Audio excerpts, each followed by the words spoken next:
안녕하세요. 오늘은 많은 한국인들에게 깊은 상처로 남아있는 1997년 IMF 외환위기에 대해 이야기해보겠습니다. IMF라는 단어는 단순한 경제용어를 넘어 우리 사회의 트라우마를 상징합니다.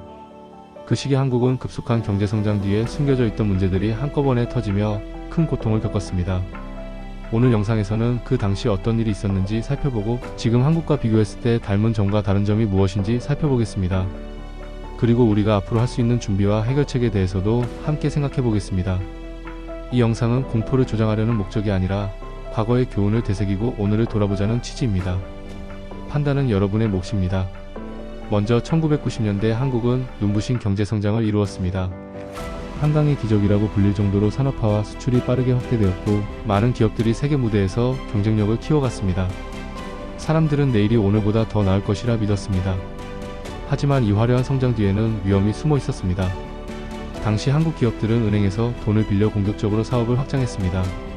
차익 경영이 일반화되면서 기업 부채는 눈덩이처럼 불어났습니다. 대기업뿐만 아니라 중견, 중소기업들도 빚으로 설비를 늘리고 생산 능력을 키웠습니다. 이런 확장 전략은 경기가 좋을 때는 큰 이익을 가져왔지만 금리가 오르고 경제 환경이 바뀌면 큰 부담이 됐습니다. 1990년대 중반부터 글로벌 금리가 오르면서 한국 기업들의 이자 부담이 커졌습니다.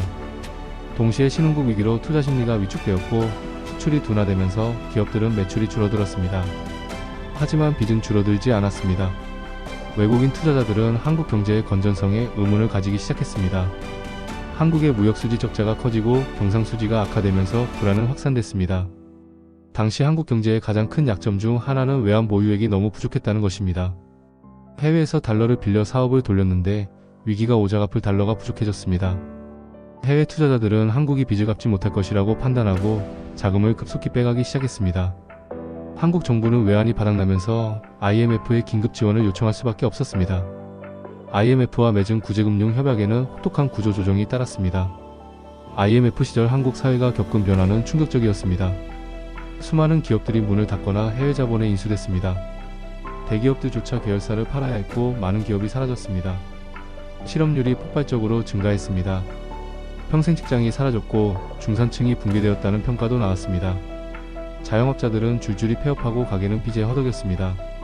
그 시기를 겪은 사람들에게 IMF는 단순한 경제위기가 아니라 생계와 생활이 한순간에 무너진 공포의 시기였습니다. 이 트라우마는 지금까지도 남아있습니다. 많은 사람들이 여전히 IMF 때처럼 무너지는 건 아닐까 하는 불안을 마음속에 가지고 있습니다. 그렇다면 지금의 한국은 과연 안전할까요? 일부 지표는 IMF 직전과 닮아있는 점이 있습니다. 최근 한국의 기업 부채는 매우 높은 수준입니다. 부동산 프로젝트 파이낸싱, 이른바 PF 부실 리스크가 커지고 있다는 경고가 이어지고 있습니다. 건설사 부도나 미분양 문제가 금융권으로 번질 가능성도 이야기되고 있습니다. 또한 고금리 상황이 장기화되면서 기업과 가계의 이자 부담이 늘어나고 있습니다. 과거에도 금리 인상이 기업의 빚 상환 능력을 악화시켰습니다. 수출도 글로벌 경기 둔화로 성장세가 주춤한 모습입니다. 과잉 투자 부채, 수출 둔화라는 IMF 직전의 위험 요소들이 일부 비슷하게 나타나고 있는 건 사실입니다. 하지만 다른 점도 분명히 존재합니다. 1997년 위기의 가장 큰 방아쇠는 외환 보유액 부족이었습니다. IMF 직전 한국의 외환 보유액은 약 200억 달러에 불과했습니다. 하지만 지금은 4천억 달러가 넘는 수준입니다. 외환 시장에서 한국이 갑자기 달러를 못 갚을 것이라는 의심이 퍼지는 상황은 예전보다 훨씬 어렵습니다. 게다가 은행 시스템도 IMF 이후 크게 바뀌었습니다. 당시에는 은행 건전성이 약하고 규제가 미비했지만 위기 이후 국제 기준을 맞추기 위해 자기자 본비율을 높이고 대선충 당금을 쌓도록 했습니다. 금융당국도 단기 외채 비중을 조절하고 외환 위험을 관리해왔습니다. 외환위기의 경험이 제도적으로 반영된 결과입니다. 전문가들 사이에서도 의견이 갈립니다. 한쪽에서는 IMF와 같은 외환위기는 사실상 재발하기 어렵다고 이야기합니다. 외환 보유액이 충분하고 글로벌 금융시장에서도 한국의 신뢰도가 높아졌기 때문입니다. 또 다른 시각에서는 경고등이 켜졌다고 봅니다. 기업 부채가 너무 크고 부동산 시장의 부실이 금융권으로 확산되면 연쇄적인 위기를 초래할 수 있다는 것입니다. 고금리가 지속되면 한계 기업과 가계의 부실이 현실화될 가능성도 지적됩니다. 정부는 이런 신호를 가볍게 보지 말고 선제적으로 관리해야 한다는 목소리가 나옵니다. 그렇다면 우리는 어떤 준비를 해야 할까요? 첫째, 기업들은 빚에 의존한 확장 전략을 경계해야 합니다. 단기적인 이익보다 재무 건전성을 우선시해야 합니다. 둘째, 정부는 부동산 시장의 리스크를 관리하고 금융권의 건전성을 지켜야 합니다.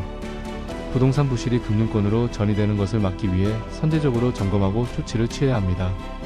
셋째, 정부와 사회는 위기 상황에서 취약계층이 받는 충격을 완화할 수 있도록 사회 안전망을 강화해야 합니다. 넷째, 개인들도 자신의 재정 상태를 점검하고 과도한 빚을 줄이며 지출을 관리할 필요가 있습니다. 위기를 막는 가장 좋은 방법은 경고등이 켜졌을 때 무시하지 않고 대응하는 것입니다. 오늘도 역사는 반복된다라는 주제로 이야기를 나눠봤습니다. IMF 외환위기는 단순한 과거 사건이 아니라 오늘 우리가 배워야 할 중요한 교훈을 담고 있습니다. 과거의 실수를 되풀이하지 않으려면 냉정하게 오늘을 진단하고 대비해야 합니다. 지금의 한국은 IMF 당시와는 다른 점도 있지만 닮은 점도 분명히 존재합니다. 오늘의 위기 신호를 어떻게 해석하고 대응할지는 결국 우리 모두의 몫입니다. 이 영상이 불안을 자극하기 위해서가 아니라 함께 고민해보자는 마음으로 만든 것임을 다시 한번 말씀드립니다. 판단은 여러분의 몫입니다. 오늘도 시청해주셔서 감사합니다.